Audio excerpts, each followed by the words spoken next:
আসসালামু আলাইকুম। প্রিয় দর্শক, আপনারা জানেন যে গতকাল হঠাৎ করেই প্রধান উপদেষ্টা একটা জরুরি বৈঠক ডেকেছিলেন দেশের রাজনৈতিক দলগুলোকে নিয়ে।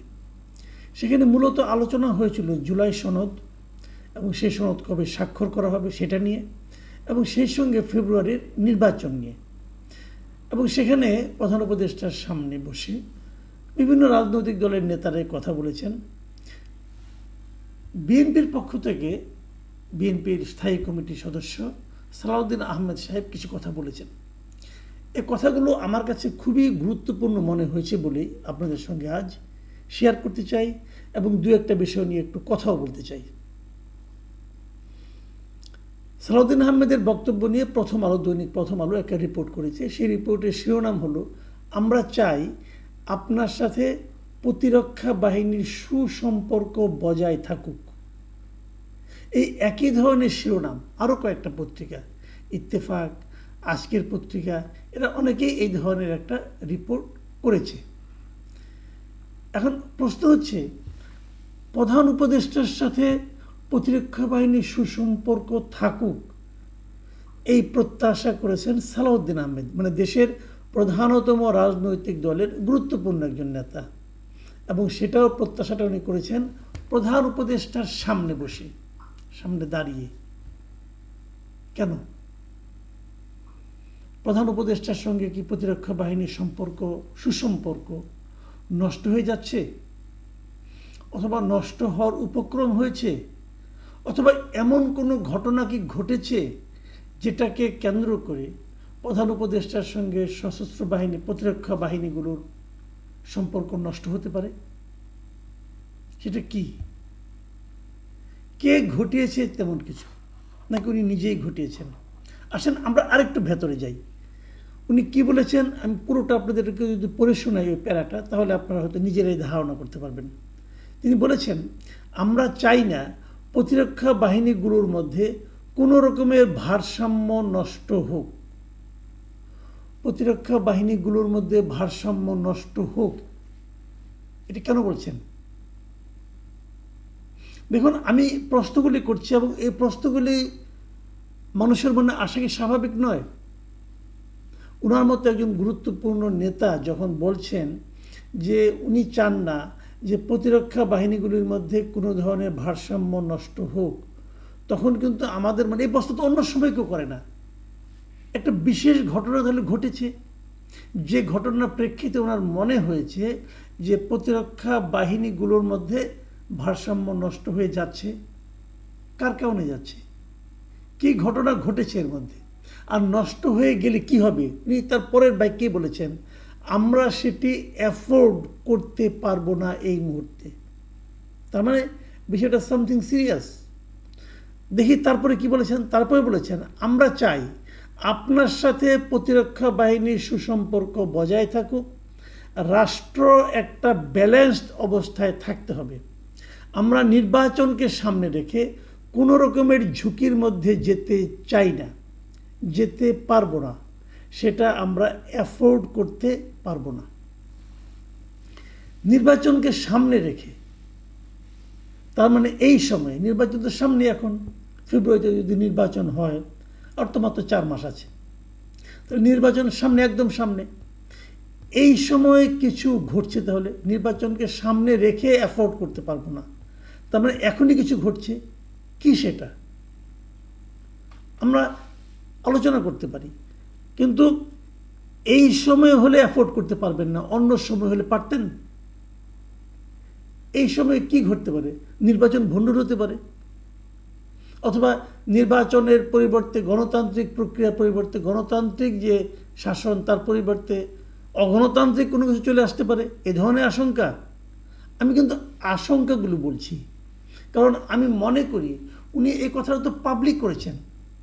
ওনারা যদি রুদ্ধদ্বার কক্ষে বলতেন পরস্পরকে, তাহলে আমাদের কোনো বক্তব্য ছিল না, আমরা জানতামও না, ভাবতামও না, ভয়ও পেতাম না, অথবা আতঙ্কিত বোধ করতাম না, কিছুই করতাম না।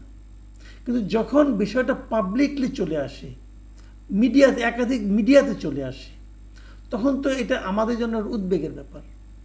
কি এমন ঘটছে, কেন ঘটছে, এবং ঘটার পর এগুলো নিয়ে একটা রাজনৈতিক দলকে কেন সতর্ক করতে হচ্ছে সরকার প্রধানকে?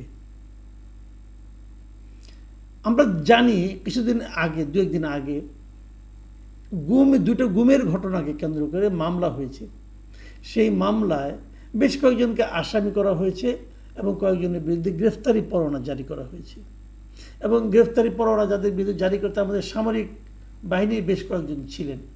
তাদের মধ্যে প্রায় 15 জনের মতো সামরিক বাহিনীতে বর্তমানে কর্মরত সিনিয়র পর্যায়ের কর্মকর্তারা আছেন। এই ঘটনায় কি এই ঘটনার কারণেই কি প্রতিরক্ষা বাহিনীগুলোর মধ্যে ভারসাম্য নষ্ট হচ্ছে? এই আলোচনাটা কিন্তু জরুরি। আমরা দেখেছি যে ট্রাইব্যুনালের যে চিফ প্রসিকিউটর তিনি কিছু মন্তব্য করেছেন। সামরিক বাহিনীর যে সমস্ত কর্মকর্তারা এখন সার্ভিং, মানে এখন তারা দায়িত্বে আছেন, চাকরিতে আছেন, তাদের জন্য সামরিক বাহিনী একটা বিশেষ সাব জেল বানিয়েছে সেনা নিবাসের মধ্যে।